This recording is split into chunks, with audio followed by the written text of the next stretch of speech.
ሰላም እንዴት ናችሁ? ዶክተር ዮናስ ነኝ። ዛሬ ይዤላችሁ የመጣሁት የአዶናይ ቴክኒክ ከስነ ልቦና ሕክምና ቲዮሪስ አንጻር የሚል ይሆናል። አዶናይ በአሁኑ ሰዓት እንግዲህ በጣም ብዙ ተከታዮች አሉት፣ ብዙ ነገር ያደርጋል፣ በጣም ኮንፊደንት ነው።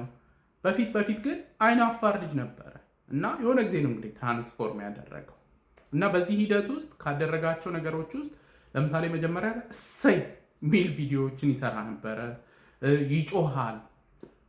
አንዳንድ ጊዜ ደግሞ መንገደኞችን ስትሬንጀሮችን ሄዶ ያናግራል። አንዳንዶቹ ያናግሩታል፣ አንዳንዶቹ ደግሞ ኢግኖር አድርገው ትሄዳሉ ምናምን ነገር እና እነዚህ ኤክሰርሳይስስ ከስነልቦና ህክምና ቲዮሪስ አንጻር ምን ይመስላሉ የሚለውን ነው ይዤላቸው የመጣሁት።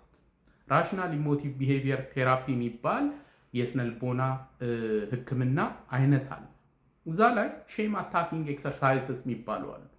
በተለይ እነዚህ የሚያገለግሉት እነዚህ ኤክሰርሳይስስ በራስ መተማመናቸው ዝቅ ላለ ሰው፣ ማህበራዊ ፍርሃት ላላቸው፣ ሰው ምን ይለኛል ለሚሉ ሰዎች፣ የሉኝታ በጣም ጠፍረው ለያዛቸው ሰዎች ሪኮመንድ የሚደረጉ ኤክሰርሳይስስ ናቸው። ቢሄቪየራል ኤክስፐሪመንትስ ናቸው እና እነዚህ ሰዎች ስለ አንተ ምንም እንደማያስቡ እንድትረዳ የሚያደርጉ ኤክሰርሳይስስ ናቸው። የፈለገ ዊርድ ነገር ብታደርግ፣ የፈለገ ነገር ብታደርግ ለጥቂት ደቂቃ ነው ሰዎች ስለ አንተ የሚያስቡት እንጂ ከዛ በኋላ ራሳቸው የሚያስቡት በጣም ብዙ ነገር አለ። they don't really care። ከዛ ደግሞ ብዙ ሰዎች ፐርፌክት ለመሆን ሲያስቡ ራሳቸው ላይ በጣም ጫና ያሳድራሉ። እያንዳንዱ ነገር ትክክል መሆን አለባት።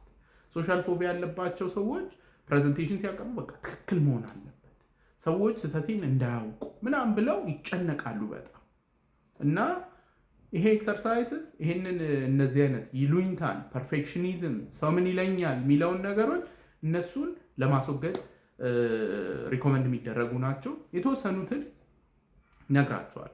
ክላሲክ የሚባለው ራሽናል ኢሞቲቭ ቢሄቪየር ቴራፒ ላይ ሼም አታኪንግ ኤክሰርሳይስስ ውስጥ ክላሲክ የሚባለው እንግዲህ ሰዎች ውሻቸውን ሽርሽር ለማድረግ ሲወጡ በገመድ ነገር አስረው ነው የሚወጡት እና ከዛ በዚህ ኤክሰርሳይዝ ግን በውሻ ፋንታ ሙዝ አድርግና በቀይ ገመድ ይዘ እንደ ውሻ ማለት ነው ኖርማል ኮስተር ብለህ ትንቀሳቀሳለህ ሰፈር ውስጥ እና ስትንቀሳቀስ አንዳንድ ሰዎች ይሄ ሰውዬ ያሟል ብሎ ዞሮ ያየዋል።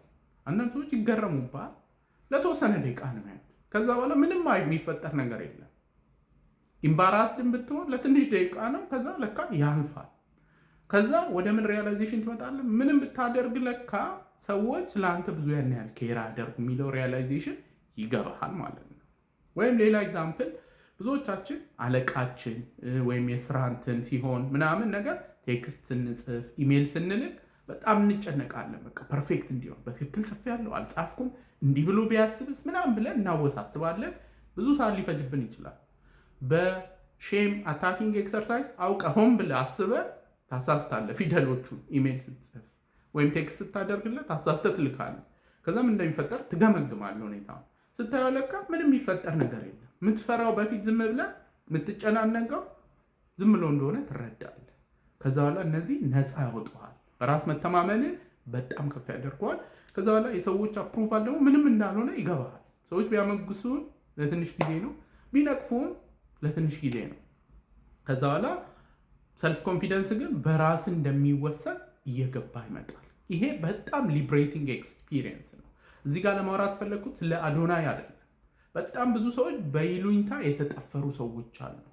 ብዙ ነገር ማድረግ እየቻሉ ግን ሰው ምን ይለኛል ብሳሳትስ ምናምን የሚለው የያዛቸው ሰዎች አሉ እና ትራይ እነዚህ ሼም አታኪንግ ኤክሰርሳይዝን ፎር ቼንጅ።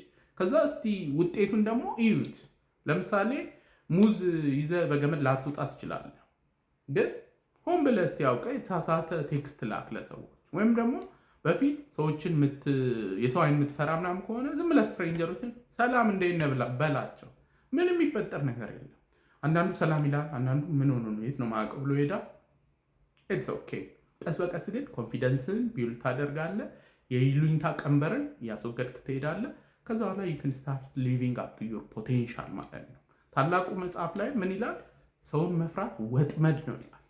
ስለዚህ ከዚህ ወጥመድ ሊብሬት የሚያደርግ ኤክሰርሳይዝ ነው ማለት ነው።